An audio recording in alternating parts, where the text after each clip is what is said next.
Estamos iniciando mais uma aula do estudo sobre Jesus e o Evangelho à luz da psicologia espírita, da psicologia profunda. E hoje vamos dar prosseguimento às nossas aulas sobre as parábolas. Vamos falar hoje sobre Jesus no deserto.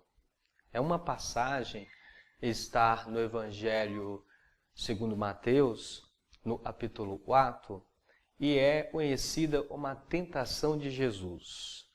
Não é bem uma parábola, mas é uma passagem e tem uma simbologia profunda.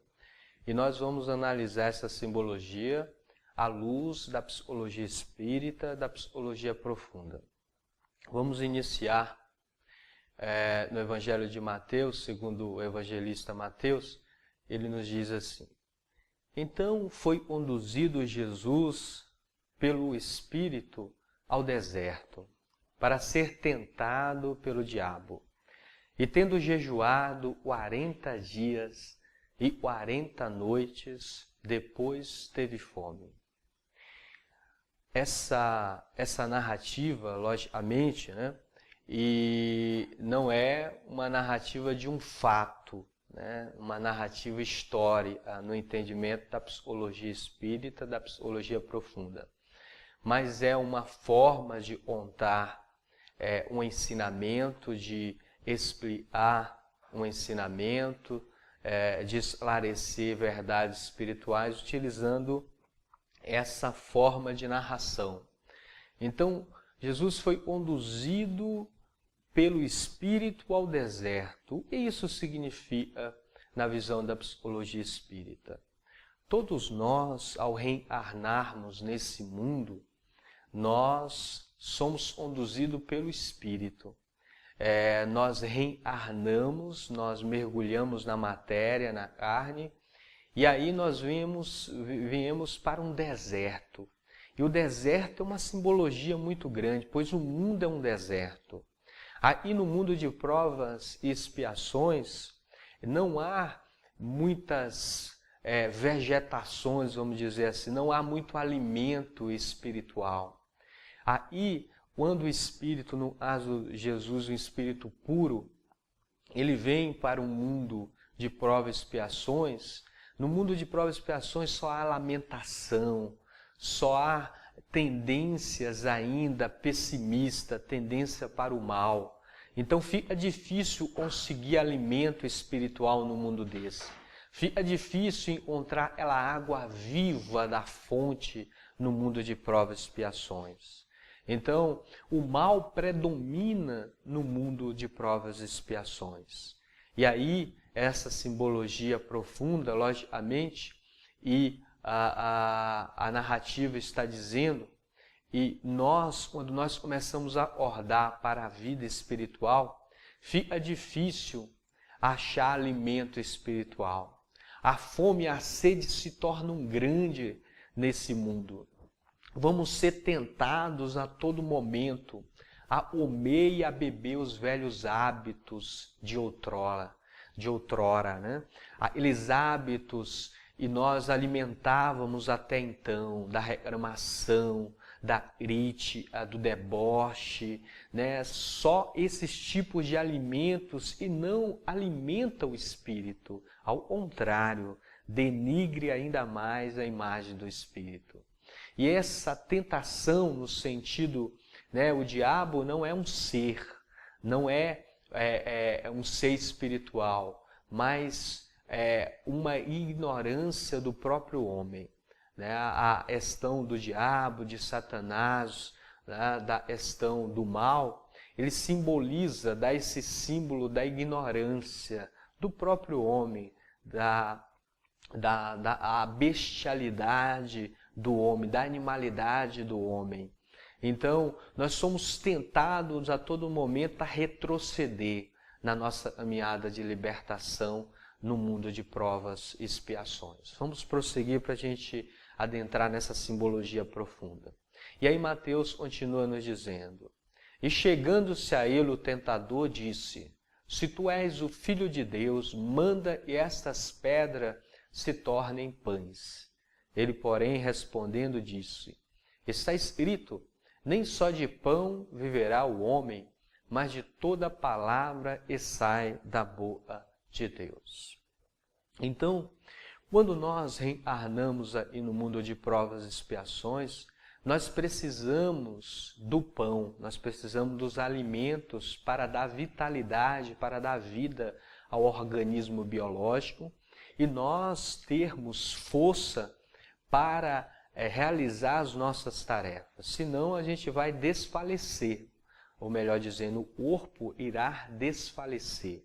Então, quanto espírito, nós precisamos alimentar o corpo. Então, nós precisamos do pão. E quando nós estamos rasteiros ainda, nós confundimos. Então, nós procuramos nos alimentar não só de pão, mas também de pedra. E pedra simboliza a questão do mundo físico. Todos esses recursos que o mundo físico nos dá. Então, nós começamos a ir atrás de todos os recursos que o mundo nos dá, ele nos alimenta, nós queremos comprar um carro, não isso não seja importante, mas nós queremos um carro, e aquilo nós nos alimentamos, queremos uma casa, aí nós corremos atrás dos recursos materiais e começamos a comprar isso e achamos que isso alimenta a alma. Mas como Jesus nos disse, né, o verbo de Deus, o poder de Deus se encontra na misericórdia, na solidariedade, na honestidade, na humildade. São valores que representam o verbo de Deus aí na terra. E esses valores alimentam a nossa alma. Então, não só dos recursos materiais, mas de todos esses recursos morais, nós necessitamos. Não é só de alimento e nós nutrimos a nossa alma, mas nós nutrimos a alma com as virtudes divinas. Então, a inteligência é diferente de astúcia. E no mundo, nós somos muito astutos. A astúcia é uma ignorância. A inteligência é sabedoria. Nós temos que viver com inteligência. Então, vamos prosseguir aqui nessa simbologia, onde Mateus nos diz assim: então o diabo o transportou à cidade santa e o colocou sobre o pináculo do templo e disse-lhe: se tu és o filho de Deus, lança-te daí abaixo, porque está escrito: aos seus anjos dará ordens a teu respeito e tomar-te-ão nas mãos para que nunca tropeces em alguma pedra. Então olha a imagem muito profunda. Foi transportado ao pico mais alto da cidade santa. Então Jerusalém era esse símbolo lá, o templo, o grande templo. Então, na narrativa dessa simbologia, muitas vezes buscamos determinadas religiões, determinadas filosofias de vida e achamos que somos privilegiados e somos o dono da verdade. Essa imagem de estar no pico mais alto do templo na cidade santa. É a imagem da arrogância do homem em acreditar que Deus faz acepção de pessoas. E nós somos os protegidos e nós somos os diferentes. Quando acreditamos assim, existe ali a prepotência, a arrogância, a presunção, esses filhos do orgulho. Então a imagem está nos mostrando que Deus não faz acepção de pessoas.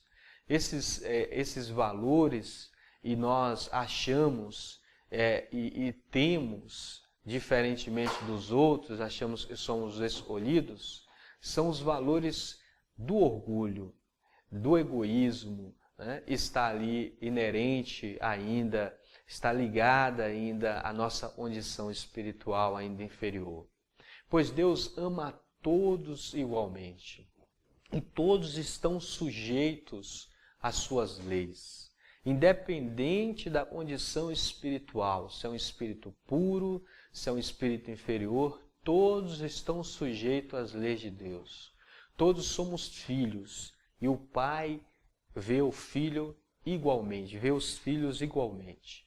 Tanto os direitos e os deveres são iguais perante as leis de Deus.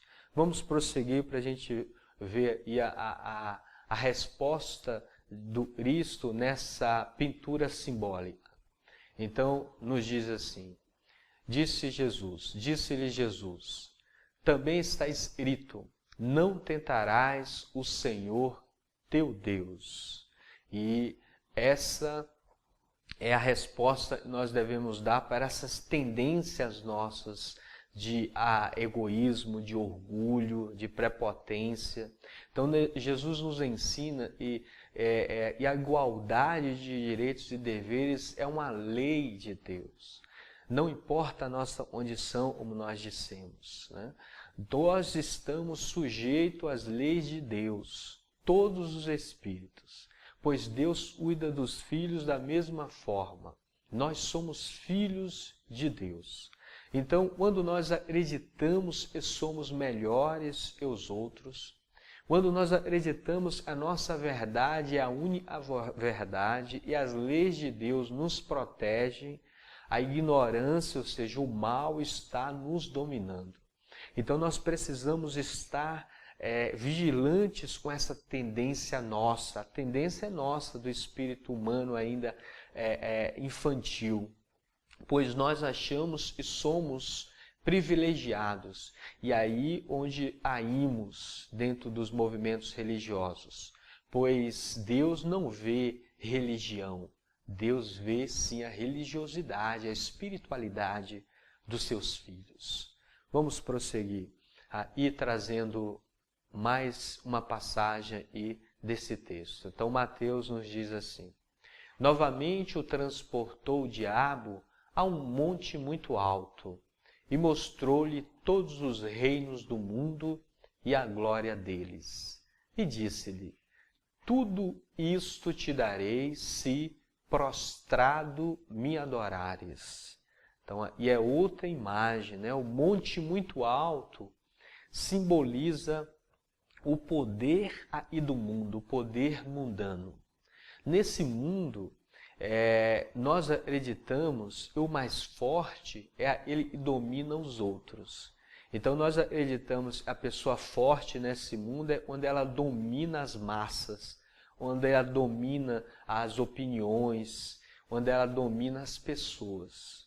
Nós achamos que a riqueza nesse mundo está no recurso monetário, nos recursos pecuniários do dinheiro. Nós achamos também que está no poder de dominação, né? Então o indivíduo, quando ele tem a glória, ele domina os outros, então o mundo vê assim. Nós achamos que a beleza está na questão física. Então, nós vamos percebendo depois e a questão do poder está, sim, no domínio, não dos outros, mas de si mesmo. Dominar os nossos impulsos, as nossas emoções, os nossos pensamentos. Aí sim o Espírito mostra que ele tem poder sobre ele mesmo. A verdadeira riqueza, vamos dizer assim, espiritual, são quando nós conquistamos as virtudes da alma, a mansidão, a paciência, a sabedoria no sentido de saber discernir o que é bom para mim enquanto espírito, para eu enquanto espírito, e o que não é bom. Então, nós vamos ganhando riqueza.